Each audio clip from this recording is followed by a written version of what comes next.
This is a presentation of the University of Wisconsin Parkside. For some of you here, you don't remember what the Selective Service Act was. Back in 1942, when I graduated from high school, I was told that as soon as I turned 18, I had to go register for the draft. Because by that time, Pearl Harbor had happened and they were assembling a military force. Okay, so I graduated in June of 1942, found myself a way to go to school to get an education, and all of a sudden one morning I got a call from my mother. She was bawling her eyes out. Mom, what happened? Well, you got a penny postcard. Now that, remember, there's one thing. How many of you have ever seen a penny postcard? All right, okay. You're giving something away. Okay, what does it say, Mom? It said, greetings. You have been selected by a group of your friends and neighbors to report for an Army physical at such and such a date.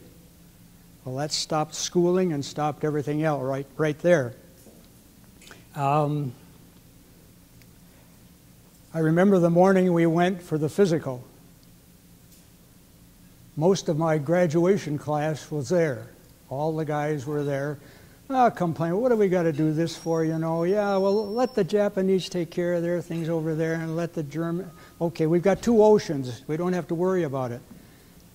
And then we realized how wrong we were when we saw one of our buddies going out the door. What happened to Bob Burka? Well, he had to admit that he had seizures, and so he was 4F. He was out of it. All the rest of us were 1A, and we were drafted.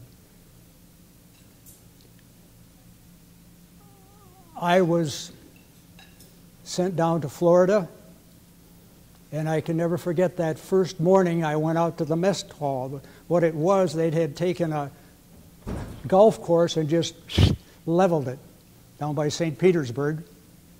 Nothing but sand and tents. And there was a tent there that said Chow Hall. And on the right up in the front it said, take all you want, but eat all you take. Well, we had our mess kits, and we went down the line, and they were just throwing stuff on the mess kit, and pretty soon you had a pile of food. Well, you sat down and ate. Well, I finished mine. I got up and was leaving the tent, and the guy ahead of me hadn't finished everything on his plate. And this great big sergeant, soldier, where are you going? What do you mean? He says, you're talking to a sergeant, and that's sir. Yes, sir. He said, can you read? Yes. Yes, what? Yes, sir. You learn things in a hurry. Well, he said, read this sign. And there was another one that said, take all you want, but eat all you take. Take that and sit down and eat it. And that guy stuffed that stuff in, made it to the edge of the tent, and promptly upchucked everything. It was just, but he certainly learned how to read, and if he was given an instruction, that was it. And that same morning, after we got through the mess kit washing line, which was, I'll just give you a little example. The Army had figured that they could wash things by boiling water in garbage cans. There were 5 garbage cans in a row. You were supposed to put your mess kit in there and on your way. Well, by the time we got there, our group got there, probably a couple hundred guys had gone through. The first barrel, bubbling and everything, looked like it was mashed potatoes or whatever. There was an awful lot of stuff on the top of this boiling, bubbling stuff. And we're supposed to wash our mess kit in this. Well, I put mine in and went down, down, and down. By the time I got down to the end, it was just greasy. It just looked like maybe an inch of scum on the top. But come on, wash your mess kit. Okay. Well, then there was another sergeant out there. He said, okay, if you want a suggestion, go down to the beach and get some of that white sand and polish out your mess kit so that you've got it clean for the next meal. And some jerk said, but it's going to be dusty. He said, you take your choice. You want the grease or the dust? On your way. They marched us away from there, and they obviously had some place for us to go. Well, we walked by a, how many of you have ever seen a 20-hole latrine? An outhouse with 20 holes in it. Well, this wasn't an outhouse. This was simply a plank with 20 holes in it, and every one of them was occupied. You lost all of your self-esteem or whatever it was. You did what you had to do. And as we walked by the slit trench that this 20-holer was over, oh my God, I can still see the look on my, down in the trench was a soldier, and the guy guarding him with a gun, and he was picking orange peels out of what had been dropped into the slit trench. If you don't think of that's rotten, well, I don't know what he had done, but he certainly didn't do it again, I'll tell you that. They kept marching us on. Oh, something new, 2 tents. And there was a nice curtain hanging between it. They'd march you up. Halt! He stopped right in front of there at the white line. All right, next soldier, forward. You went through the tent, or through the curtain, and I never had 6 inoculations and shots faster. I got 2 in my rump. I got a vaccination and a shot in this arm, and a vaccination, or 2 shots in this arm, and went on for the rest of the day. There were guys lying all over the place. What a surprise it was to come through that curtain and boom, you had 6 shots on your shot record. Okay, that's enough of that. I went through a bunch of tests. I found out that I liked music, and it helped. I could hear good, and I sat in one room for over 2 hours, absolutely black.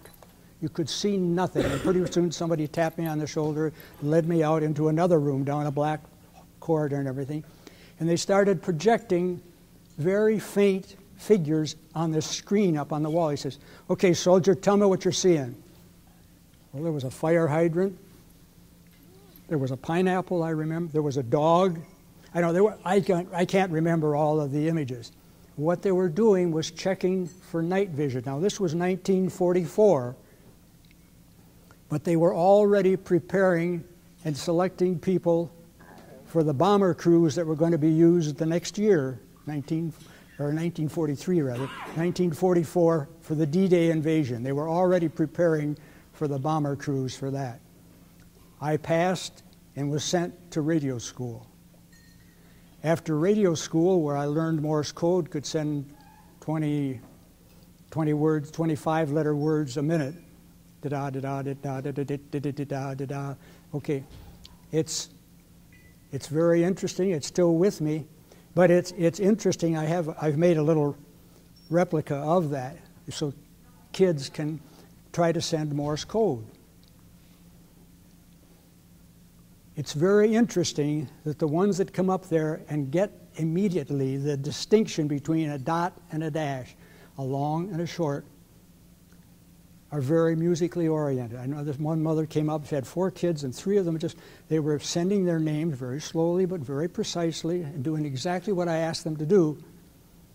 And this one, he might as well have been doing it with his feet. I mean, he did blah, blah, blah. He could not make that differentiation. So there is something, if you've got a little music oriented, why it's fun. From radio school, I went to Gunnery School and found out that I could keep my balance much better than I can today, riding in the back end of a pickup truck, shooting skeet. You never knew where the bird was going to come out, but bang, bang, bang. I was the best shot on our crew. I was very fortunate with respect to that. And very interesting. I wonder today if I could go out there on the back end of a pickup truck that's bouncing down a road and bang and get that bird, but it was darn good training. We went to after Gunnery School, we were sent to Salt Lake City to be formed into a crew. They just took 10 guys, pilot, co-pilot, navigator, bombardier, and radio operator, engineer, and 4 gunners, and you were a crew. We were assigned to a station out in Blythe, California that was a B-24 base. Now, I'm sorry that I do not have, there's a notebook here that we can pass around. You can, whoa, it's back up here. I don't know how many of you can see, but that's a B-24. That's a 4-engine bomber, and that's what I flew on. Excuse me, all 10 of you were in there? Huh? All 10 of you were All in there? 10 of us were in that, yeah. There was the pilot and co-pilot up on the front, up in the cockpit, on the flight deck, and a bombardier and the navigator in the nose, and then I had the top turret when the engineer wasn't on the top turret. Most of the time I was up there. It was interesting, but the training was so that every man on that crew did exactly what he was supposed to do and didn't forget anything. We had trained, we trained. Okay, we were going on our final mission. We were going to San Diego from Blythe, California, over the mountains, and we were going to run a simulated bomb run on San Diego. Well, if you remember, about that time, the West Coast was paranoid.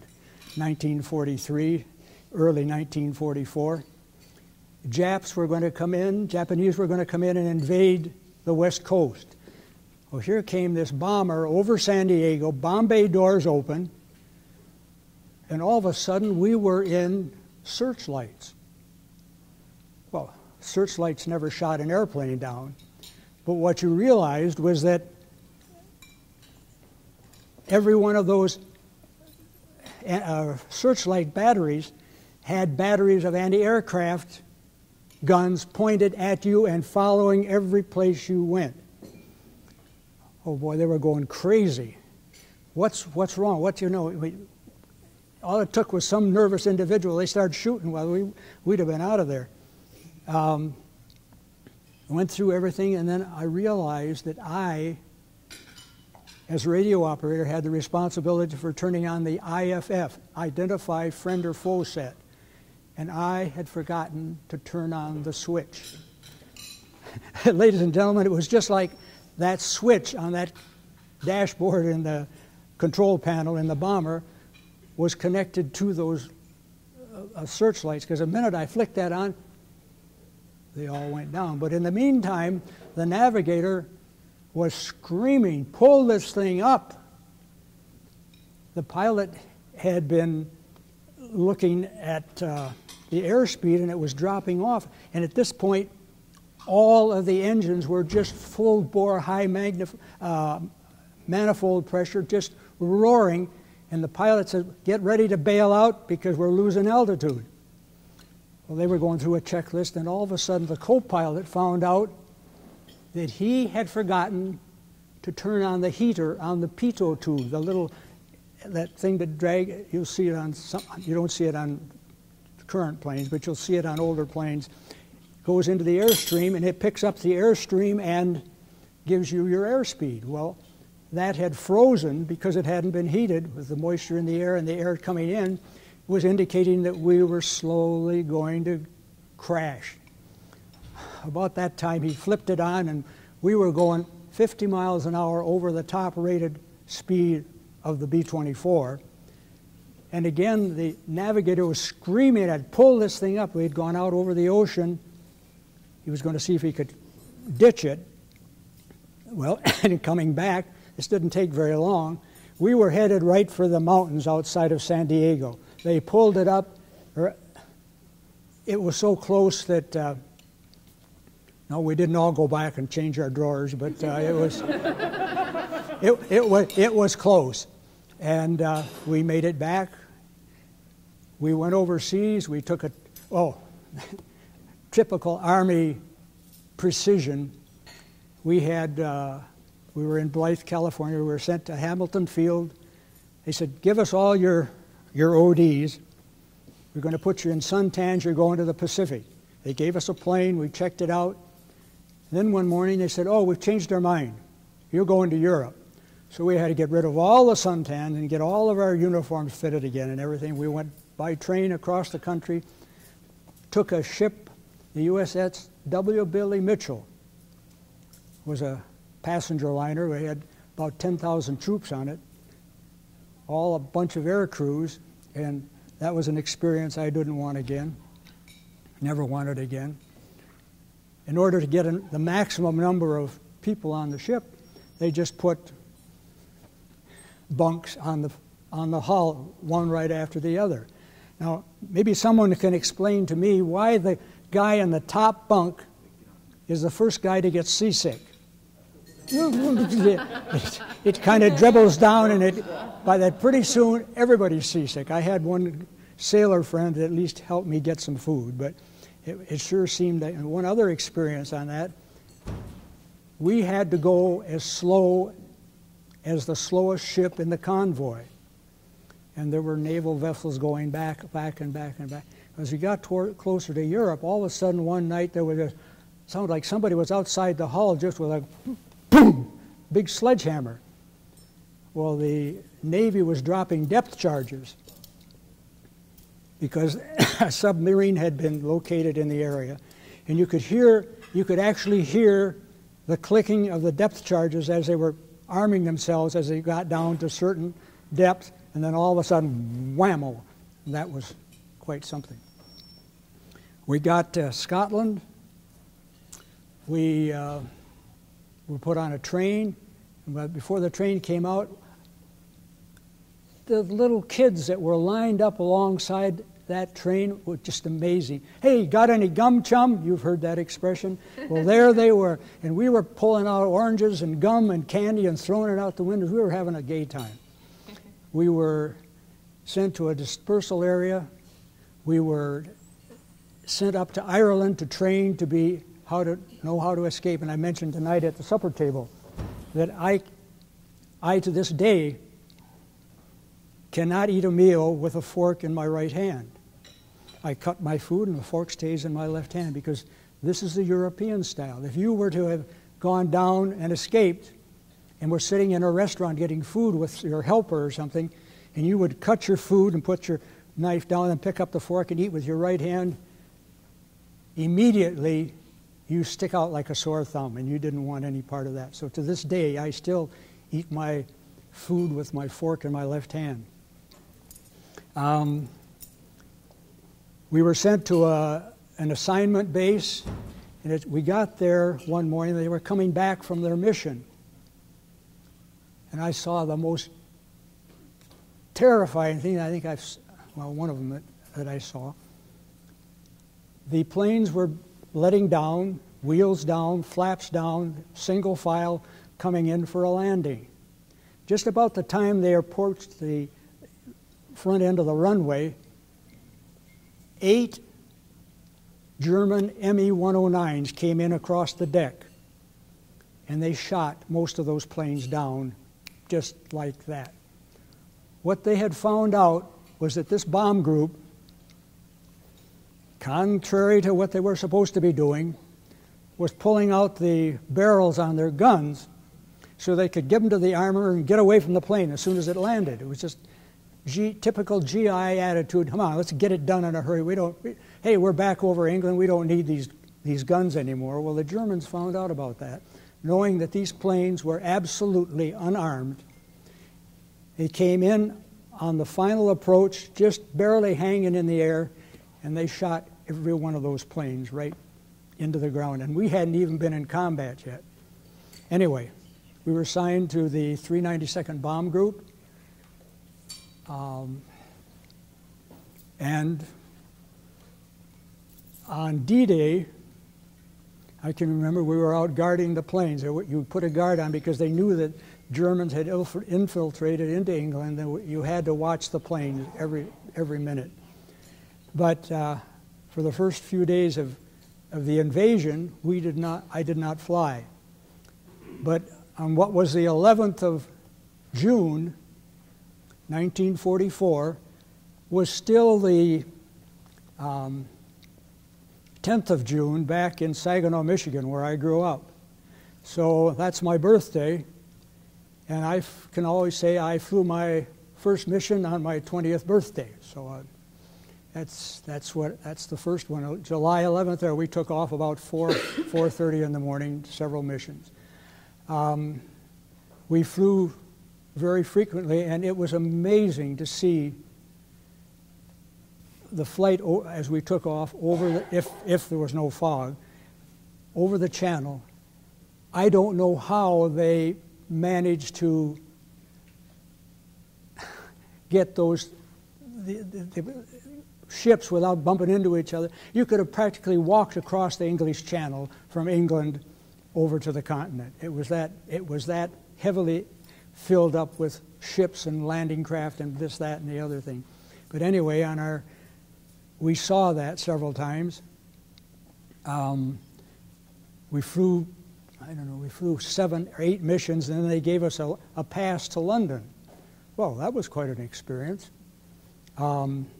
At that time, the Germans were sending V2 rockets, V1 rockets, with the putt-putt over England just indiscriminately. There was no aiming. It was just general direction, and this thing took off at a skid, because I know we bombed some of those launching ramps once. But Joe Burdett, one of the gunners, and myself, we were down on Piccadilly Circus, and all of a sudden all the sirens went off, and it was an air raid. All the Brits were going down into the tube, and we said, well, let's just see what happens. And we heard this pop, pop, pop, pop, pop, pop. It was a ramjet. You could hear this pop, pop, pop, pop, pop, pop, pop, pop, pop, pop, and all of a sudden, and then it must have landed 10 or 12 blocks away, but within seconds, we were covered with dust. Those poor Brits, I mean, those things came over daily, night and day, and just indiscriminately the area around London was being bombed. That was quite an experience. The only other one I do remember, in London that night, we as a crew went out to see what the action was on Piccadilly Circus. Well, somebody knows what the action was. Anyway, the Piccadilly commandos were there soliciting and selling their wares, and the crew right up ahead of us, this woman just would not leave the pilot alone. She was, come on, big boy.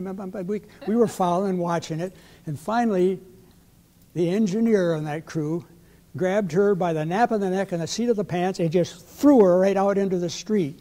She came back like a wildcat and was just scratching and clawing. Finally, the MPs took her away, but I can always remember that situation. Watching, he just grabbed her like that and boop, out in the street, and that was the end of that Piccadilly Commando. Oh yeah, she came back like, as I say, a wildcat, and anyway.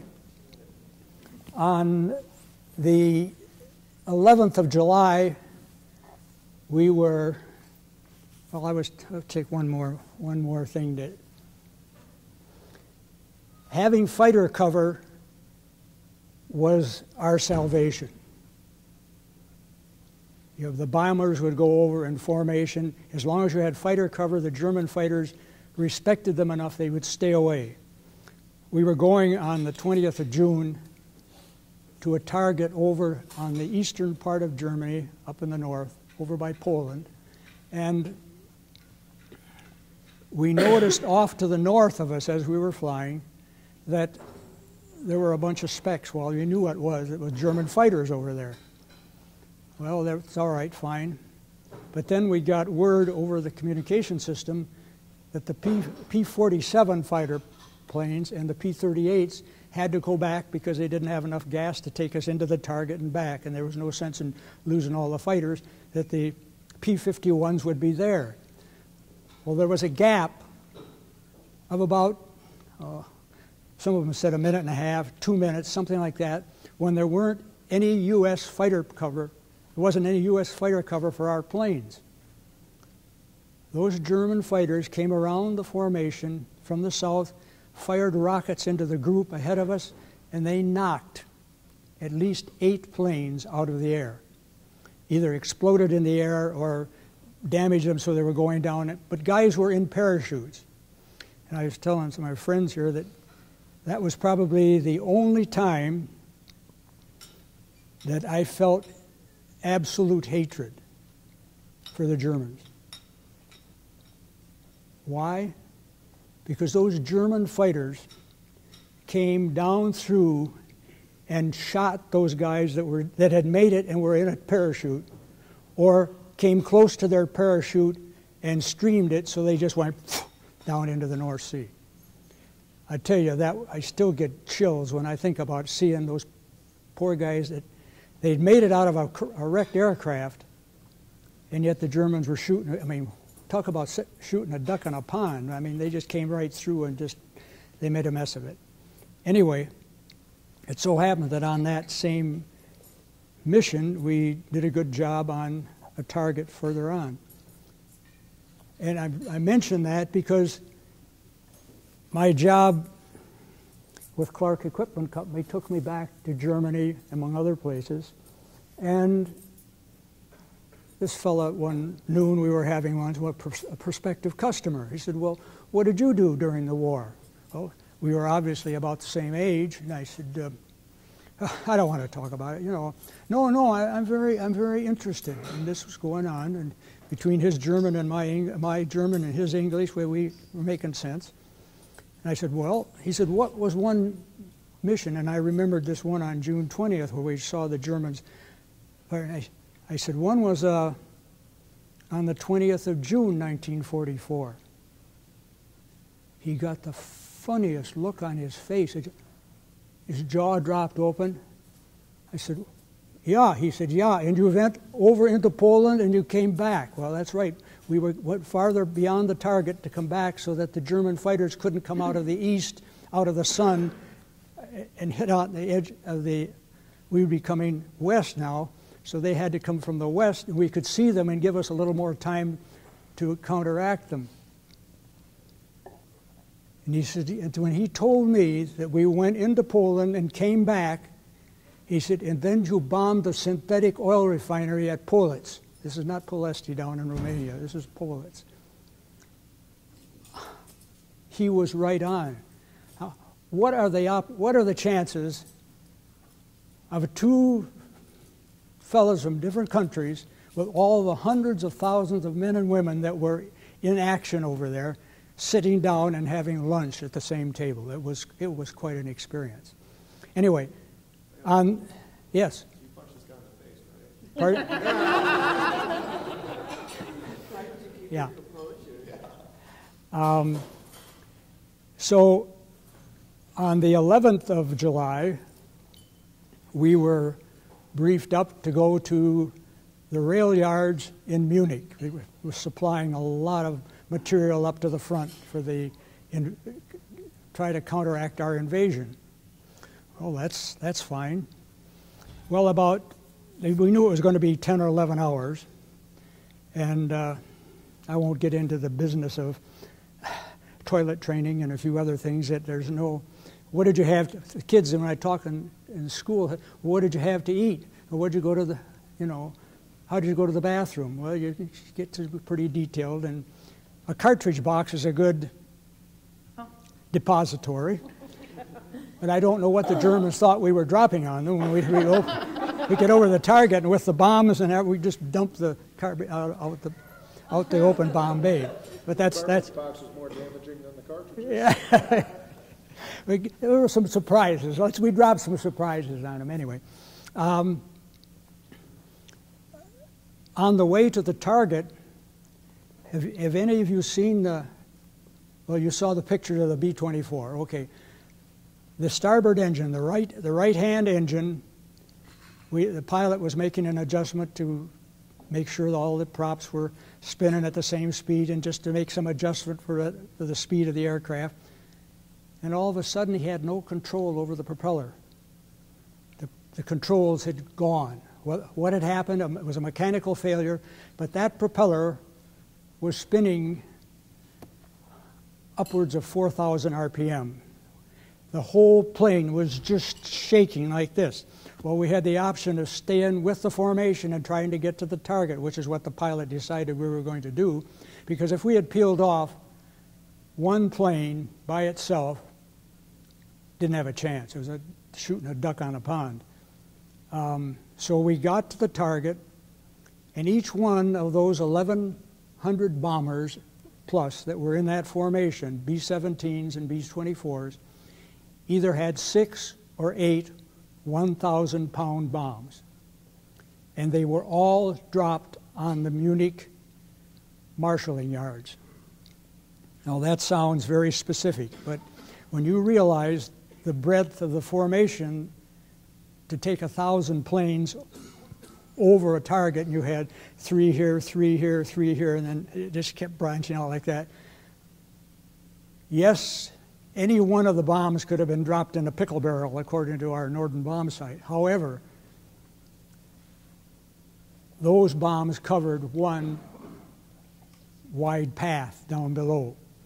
Well, as we came away from the target, we got some flak in our number 3 engine, which is the inboard engine on the right-hand side. So now we had, and that was starting to burn. So now we had 2 engines gone, and we could not keep up with the formation. What do? Pilot said, bail out. Bail out? No way. We were about 150 kilometers away from Switzerland. We could see the Swiss Alps coming through the clouds. We hadn't seen the ground from the time we left England. It was 10-10 overcast. I mean, it was solid cloud cover. We didn't know where. The bombing was done by the rudimentary radar. We didn't have GPS. We didn't have the things that are available today. We'd had no idea. We knew where the Swiss Alps were. That gave us some kind of orientation, but you're not going to land a bomber on the side of a Swiss Alp. And so the pilot called for help. And this one pilot who I met nearly 40 years after the war found out who he was. And 3 P-51s, Pete Peterson and Hurry Home Honey, his P-51, he shot down 19 and a half, it's the rating he got, 19 and a half German fighters. Got credit for half of one. Showed up and stayed right with us. So they kept the German fighters away from us, and he said, I suggest you try to go towards this direction, and then get down through however you can, and if not, bail out over whatever, the last minute that you can wait to bail out. Well, they took off, and right about that time, we saw the first hole in the clouds that we had seen from the time we had left England. We'd gone from England down to Munich, and we were headed back towards Switzerland. That hole in the clouds happened to be right over Friedrichshafen, Germany. And when they saw this bomber coming over the city with open bomb bay doors because they'd been cracked, they were open, we couldn't get them shut. Incidentally, does anybody want to guess what the temperature was when we were flying at altitude? Just as incidentally. Probably 10 degrees. No, it was a lot lower than 10 degrees. That would have been a summer day. Below 50. What? 50. 50 degrees below zero? Yep, 50 to 55 below zero. And that was one thing that, I mean, there was no pressurization. The wind was coming through the plane like crazy. One thing they always told you never to do, if you had a problem, you took your fur gloves off, but you didn't take off either the silk gloves or the artificial material gloves that you had, the real thin gloves that you had, because what would happen? Your gun jams, you're at the waist window. The gun jams, you stop, you don't think, you strip everything off, you put, uh-oh, there's your hand on the gun, and it's stuck, and I mean it's stuck. Well, how do you get it off? Oh, go to the bathroom and get some warm water. Oh, the bathroom happens to be a funnel, which is a, if you can get the male anatomy out of your clothes to get it there, you probably find out someone else had used it and it was frozen shut, so I didn't do any good anyway. You took your flak helmet and used that for your toileting. But anyway,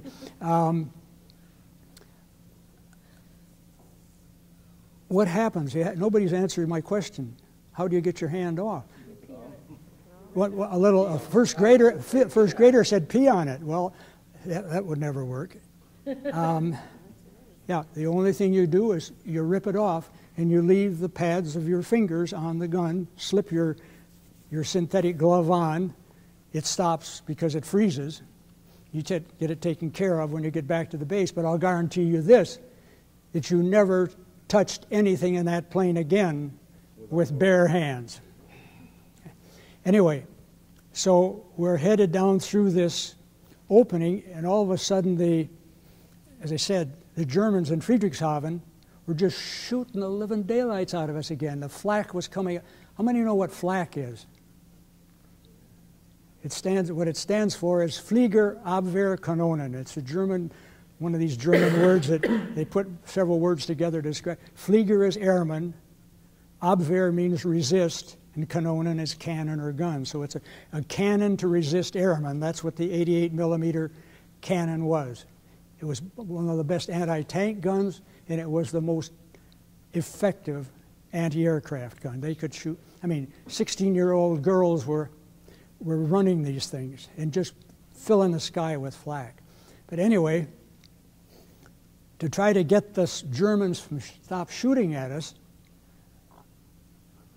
the co-pilot, without clearing the nose and telling anybody what's going to do, hit the lever and the wheels dropped, the nose wheel dropped, saying, hey, we quit. Come on, stop shooting at us. Give us a chance to get down. You can take us, whatever's going to happen. But when he hadn't gone through the procedure, and there wasn't time, in all fairness to the co-pilot, the navigator dropped out of the nose of the plane when the nose wheel went out. He caught himself on his arms, and here he was flapping in 180-mile-an-hour wind. He crawled back into the plane, but in doing so, he popped his chute. The pilot, on the other hand, is screaming over the intercom, bail out, drop into the Bodensee. The Swiss will pick you up. We're close enough to Switzerland, the Swiss can get you. Well, that never happened. All of a sudden, he said, you guys in the nose, and the radio operator, me, and the engineer, get to the tail of the plane. I got to have as much weight back there as possible.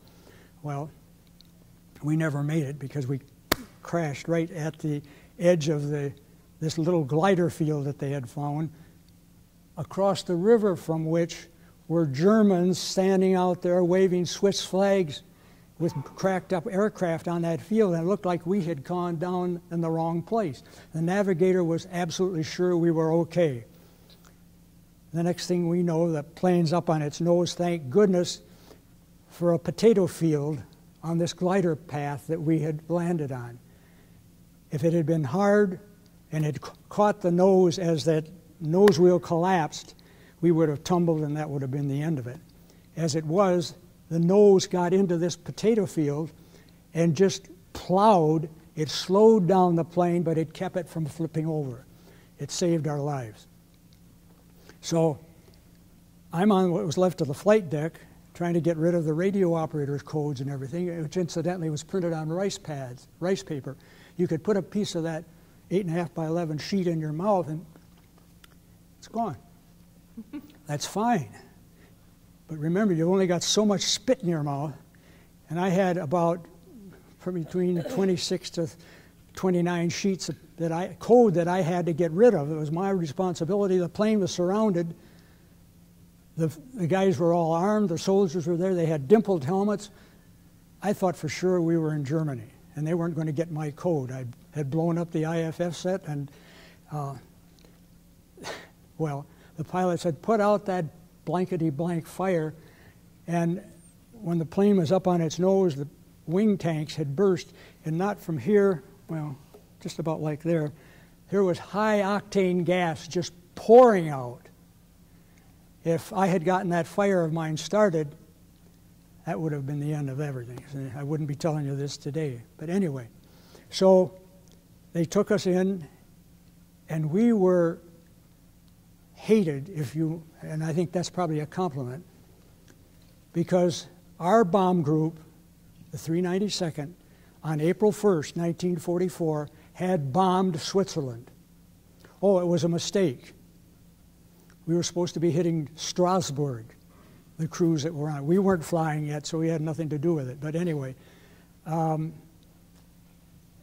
these people were trying to find the crews that had flown on that mission because they were going to send them to the WWII prison in Switzerland, which is a punishment prison.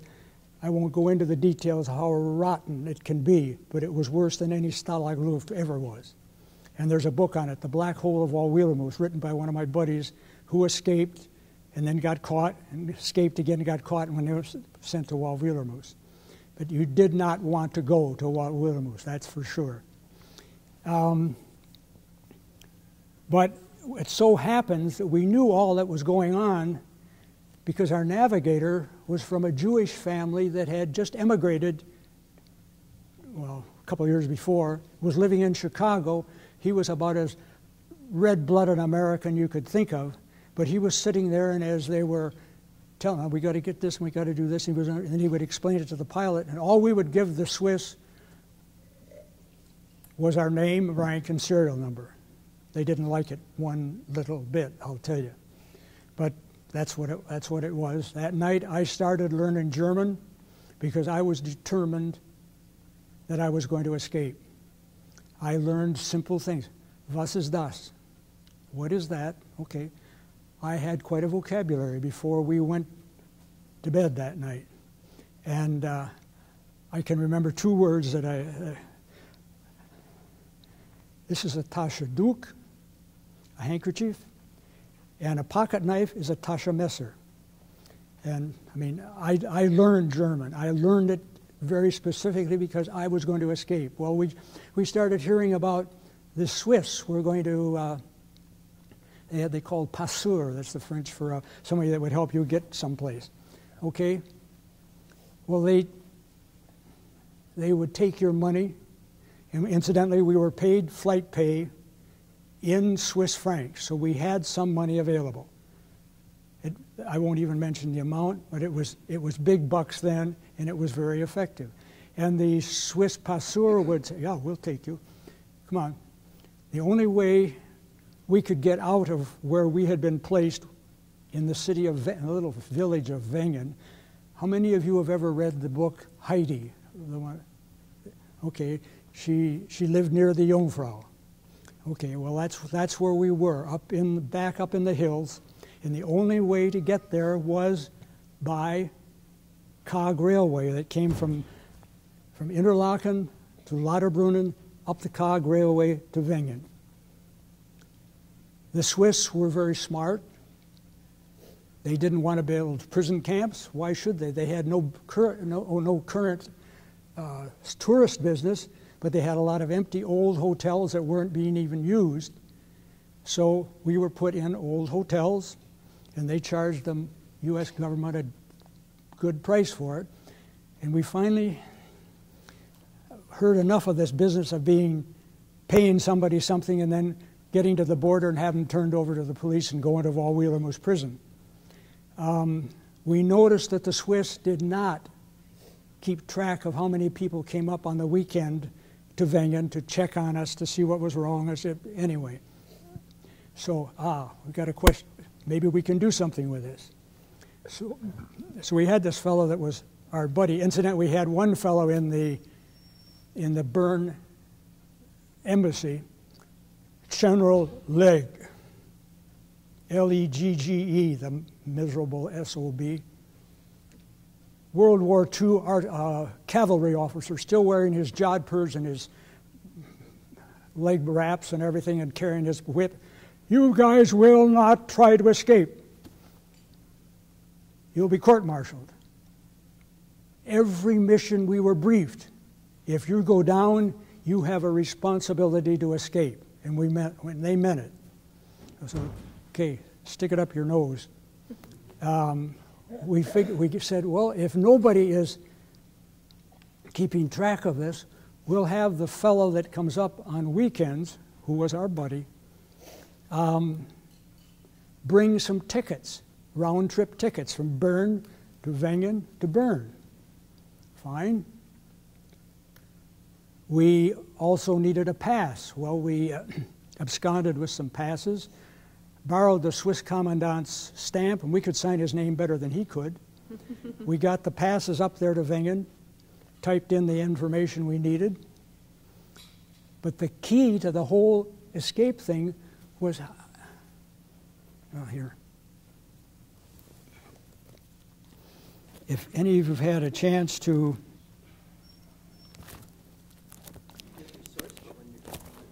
Pardon me? I said you get resourceful when you're desperate. Yeah.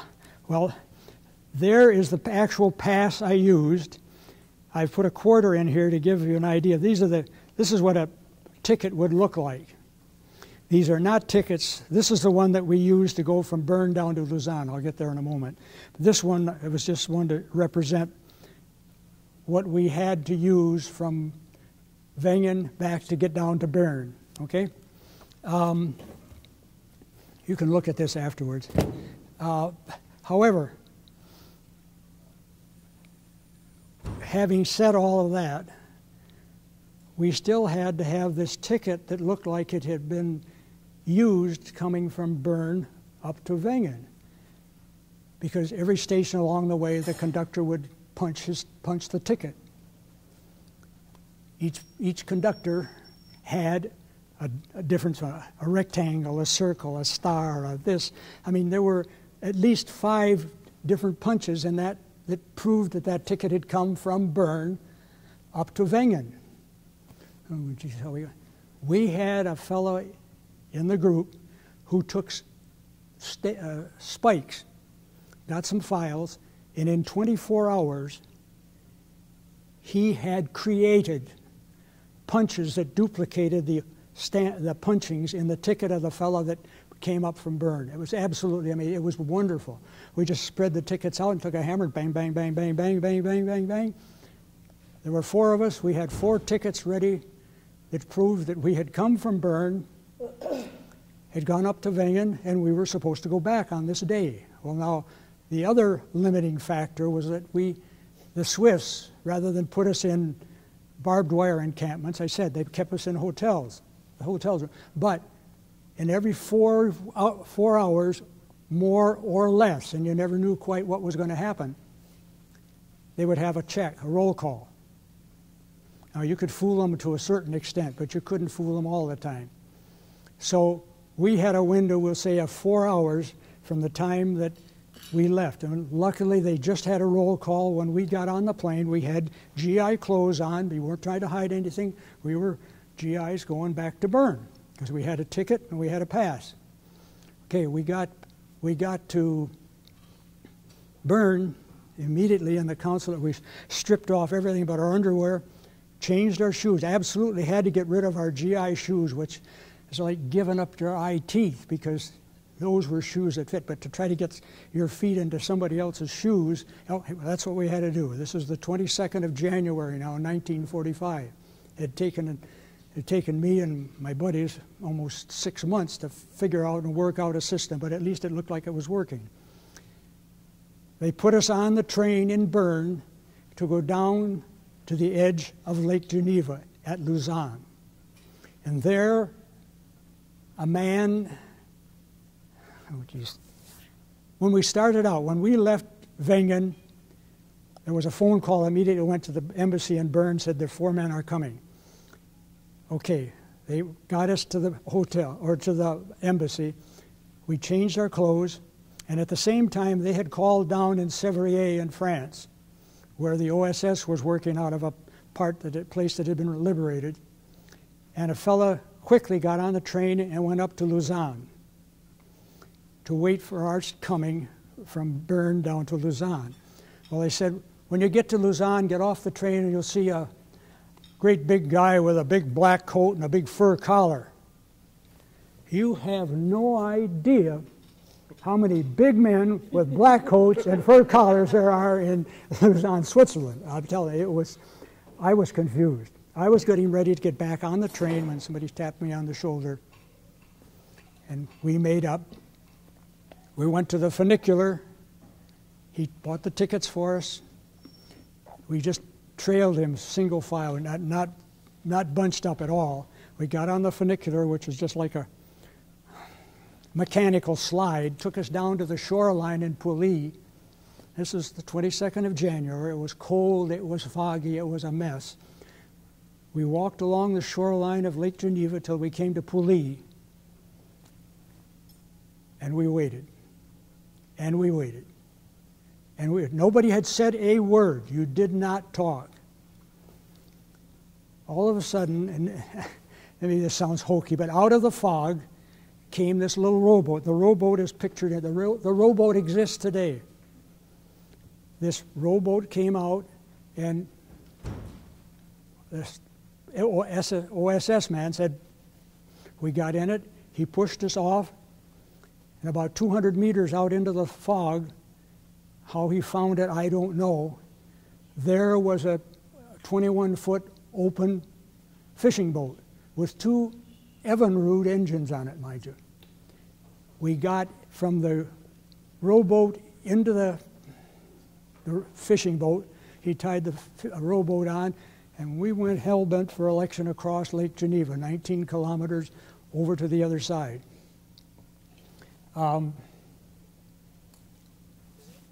We weren't sure what was going on. We came into this little inlet. We got out of the boat covered with ice, and we didn't know what to do. We just followed. We stepped into water. Oh, so what? We stepped into water. So we got into the water and went up and walked up this cobblestone road to this house. We got inside, and they took all our clothes off and gave us a mug of hot wine. I was out. So were the other guys. The next thing I remember was this dreadful commotion outside of the house. Oh, God, what's happened now? Come on, give me a break. We got to the front door and opened it up. There was a bunch of little French kids. They wanted to see what these crazy Americans looked like. Whew. And this one little girl, I struck up a conversation with her, and she seemed to like my French, so she wanted to go sledding. Well, if you've ever been on a luge sled, which is about no bigger than that, I said, yeah, I'll go sledding with you. So we walked up this cobblestone road, I don't know how far we went, and got on the sled, and of course you steer with your feet. Your feet are hanging out in front, and that's how you steer the luge sled. We came bouncing down, we came by, and okay, and about that time, this GI truck came and picked us up, put us in the back end of it, and we went down to Sèvres, where we were back in American hands. So I was back. Now, not a word had been said about who they were, who had helped us. We couldn't thank anybody. About 40 years later, I wrote letters to the mayors of the cities on the south edge of Lake Geneva, and I got one answer back. That mayor had taken my letter, had it translated. He said, oh, this must have been Jean Diot, who was in charge of the underground in this area. And when Jean saw it, well, oh, that's Ramon Servoz. He's the one that he and his brother Jean-Charles went back and forth. They brought over 119 guys escaping out of Switzerland into France. So at least I knew who it was. My wife and I went back, we met them, and we came across from Lausanne over to Thonon-les-Bains. It's right near where the Evian water comes, the special drinking French water comes from. But anyway, I don't know what I was going to say now. Oh, well, as the ferry boat came up to the dock over on the French side, I saw Ramon down there, and I was waving to him. Oh boy, he was just smiling like everything. And he took us to a little coffee shop, and everybody was just smiling between his French and some of the other French. I mean, we were getting along and fine. I said, just a minute, Ramon. I am here representing the United States government. And all of a sudden it just closed up like that. I must make a claim for damage that you made to GI property. Well, this was like a kick in the teeth to the guy. He was, what's going on? Well, I'll show you what was going on.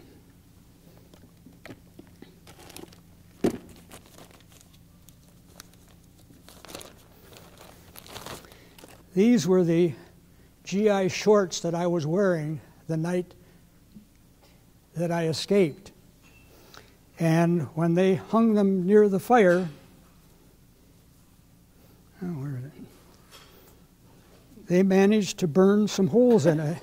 And I said, Ramon, look what you did to government property. And you've never seen a guy laugh and cry so hard in all your life.